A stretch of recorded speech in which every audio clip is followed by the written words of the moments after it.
नमस्कार दोस्तों, आप सभी का बहुत बहुत स्वागत। प्रिय दोस्तों, आज हम फिजिकल ज्योग्राफी के और ज्योमोर्फोलॉजी के एक बेहतरीन विषय पे चर्चा करने वाले हैं। आज का हमारा डिस्कशन का जो विषय रहेगा वो रहेगा प्लेट टेक्टोनिक और प्लेट मार्जिन, प्लेट बाउंड्रीज। इसके अलावा हम बात करेंगे आज मेजर जो फोकस रहेगा आज हमारा वो रहेगा क्लासिफिकेशन ऑफ प्लेट के ऊपर। तो आइए आज हम शुरू करते हैं प्लेट टेक्टोनिक को, जो बहुत अधिक रेवोल्यूशनरी थ्योरी मानी जाती है जियोफिजिक्स में, फिजिकल ज्योग्राफी में और ज्योमोर्फोलॉजी में।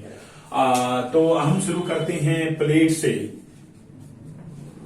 प्लेट जो शब्द है इसका सर्वप्रथम प्रयोग जो किया था वो टूजो विल्सन ने किया था। बहुत बार ये यूजीसी नेट के एग्जाम में पूछे जाने वाला सवाल है कि प्लेट शब्द का सर्वप्रथम प्रयोग किसने किया? टूजो विल्सन। प्लेट होती क्या है? जो लिथोस्फीयर है हमारा, चाहे वो ओशनिक हो चाहे कॉन्टिनेंटल हो, मतलब हम लिथोस्फीयर के जो कठोर भूखंड होते हैं, दृढ़ भूखंड होते हैं, उन्हें प्लेट कहा जाता है। अर्थात तो सोलिड मासीज का जो लिथोस्फीयर का सोलिड मास है उसे प्लेट शब्द का नाम दिया गया है।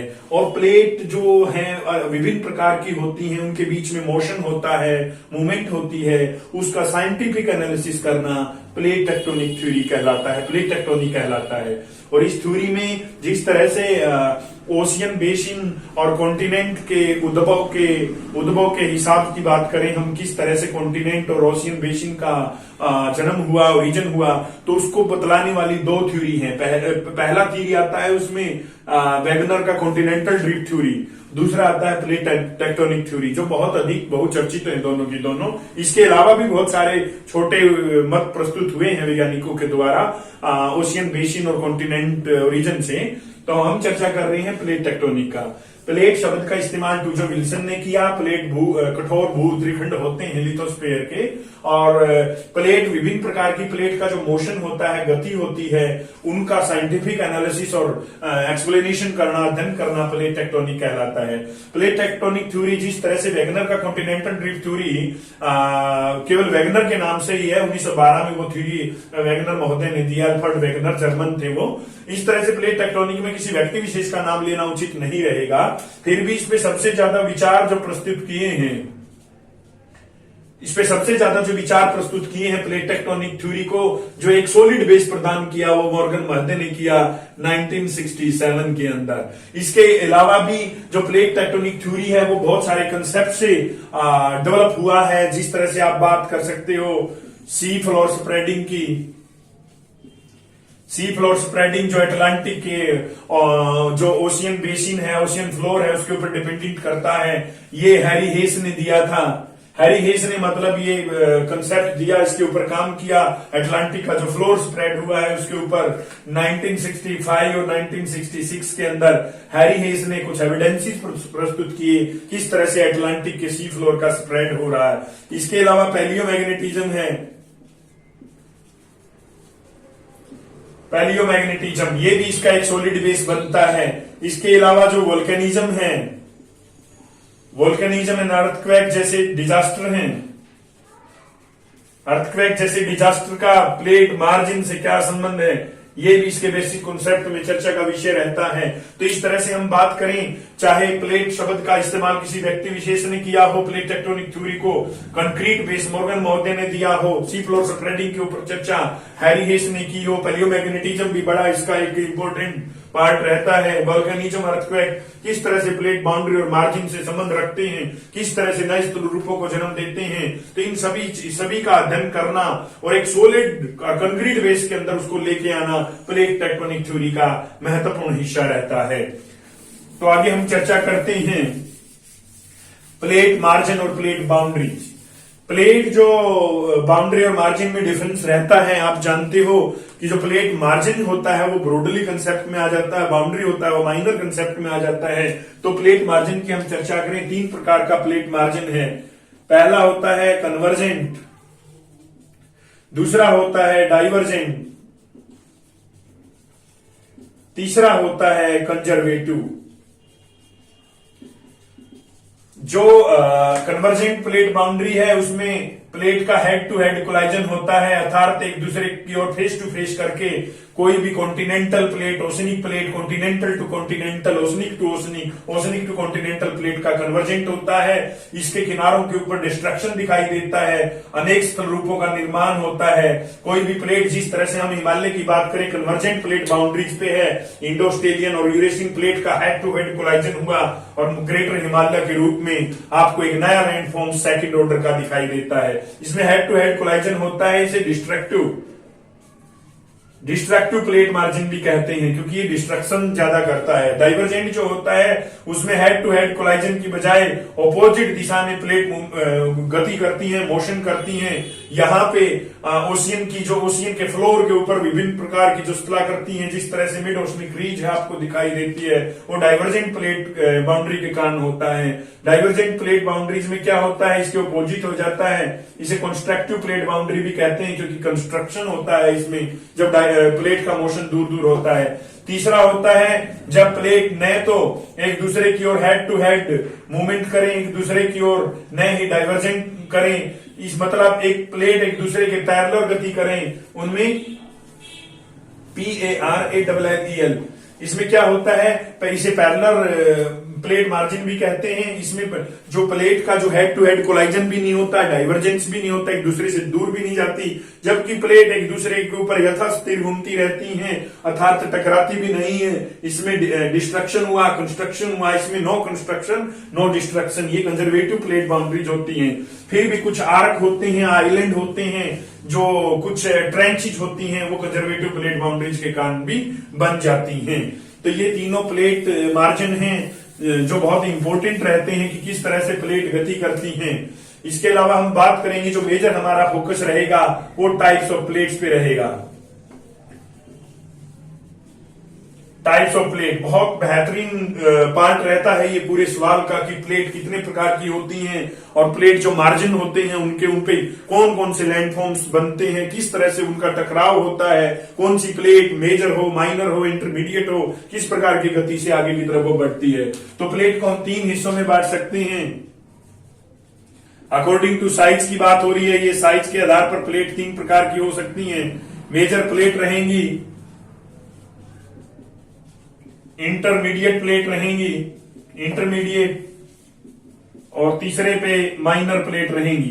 यहां पे साइज की चर्चा होगी 10 to power 7 to 10 to power 8 whole square kilometre.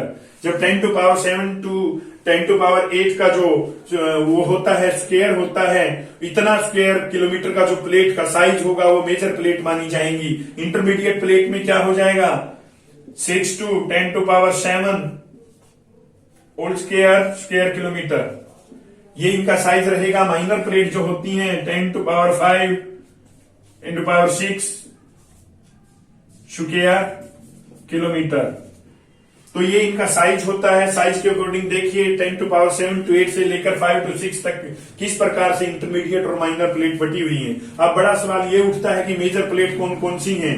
बहुत अधिक आप अध्ययन करके देखते हो, चाहे सुविंद्रा सिंह की बुक पढ़ते हो, चाहे आप पी दयाल की बुक पढ़ते हो, इसके अलावा और कोई भी बुक पढ़ते हो, तो इसमें एक डिबेटेबल विषय ये बन जाता है कि कहीं पे 5 प्लेट भी लिखा हुआ है कि मेजर 5 प्लेट है, कहीं पे 6 प्लेट लिखा हुआ है, किसी पे 7 प्लेट है। तो हम यूनिवर्सली जो एक्सेप्टेंस है उस 7 प्लेट में हम मेजर प्लेट का डिवीजन करते हैं। सबसे पहला रहेगा North American plate, North American plate, South American plate, African plate, Indo Australian plate, Eurasian plate, Antarctican और अंटार्कटिका प्लेट, पैसिफिक प्लेट। ये आप देख पाओगे 1 2 3 4 5 6 7 प्लेट हैं। इनमें आप देख पाओगे कॉन्टिनेंटल प्लेट भी है, अफ्रीका एक कॉन्टिनेंटल प्लेट है प्योरली बात करो तो आप। इसके अलावा बात करो कि पैसिफिक मैराइन प्लेट है, ओशिनिक प्लेट है पूर्ण रूप से। इंडो ऑस्ट्रेलियन की बात करो तो कॉन्टिनेंटल प्लस मैराइन दोनों है इसमें, मतलब महासागरीय और महाद्वीपीय प्लेट है। इंडो ऑस्ट्रेलियन तो प्लेट दोनों तरह की हो सकती हैं, कॉन्टिनेंटल भी हो सकती हैं, मैराइन भी हो सकती हैं, कॉन्टिनेंटल प्लस ओशनिक भी हो सकती हैं। अब बात आती है इंटरमीडिएट प्लेट की। इंटरमीडिएट प्लेट के ऊपर भी बहुत अधिक डिबेटेबल विषय माना जाता है। यूनिवर्सली एक्सेप्टेंस की बात करें तो लगभग 120 इंटरमीडिएट प्लेट दुनिया में पाई जाती है, जिनमें से मुख्य की बात करें हम तो हो जाएगी कोकोस प्लेट है, नाजका प्लेट है, फिलीपाइंस प्लेट है, जुआन का प्लेट है,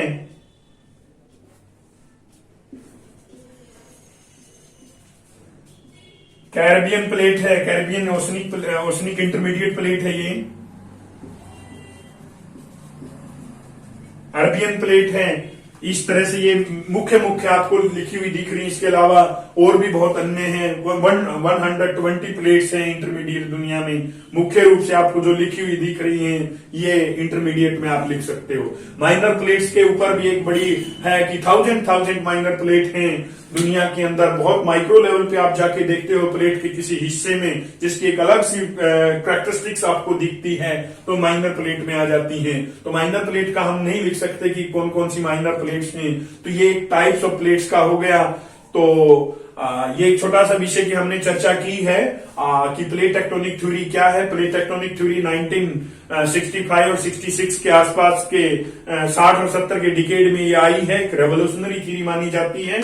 सबसे पहले प्लेट टेक्टोनिक थ्योरी को न्यू ग्लोबल प्लेट टेक्टोनिक कहा जाता था। बाद में धीरे धीरे प्लेट टेक्टोनिक के नाम से ये प्रसिद्ध हुआ।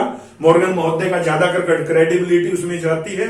इसके अलावा उसमें बहुत छोटे छोटे कंसेप्ट हैं, चाहे सिग्लो स्प्रेडिंग हैरी हैस ने दिया हो, पैलियोमैग्नेटिज्म की बात भी हमें करनी है। इसके अलावा उसके जो मार्जिन के ऊपर वोल्केनिज्म की गतिविधि होती है, अर्थक्वेक की गतिविधि होती है, उनके ऊपर भी चर्चाएं करनी है।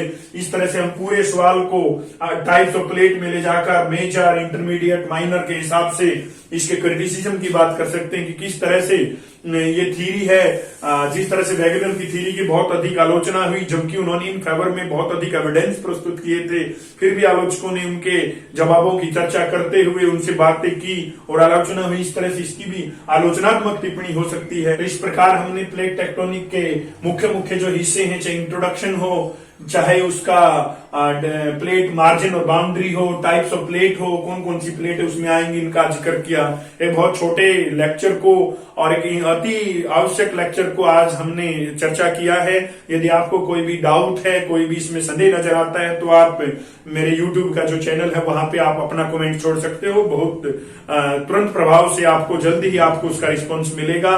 तब तक आप इस थ्योरी के ऊपर चर्चा करें, देखें क्या है ये और अच्छे से अपने सिलेबस को अध्ययन करें। खासकर मास्टर्स वाले जो स्टूडेंट हैं, मास्टर डिग्री वाले, उनके लिए अति महत्वपूर्ण रहता है। यूजीसी नेट टेट वालों के लिए बहुत अधिक महत्वपूर्ण विषय ये माना जाता है। आप सभी का बहुत बहुत धन्यवाद।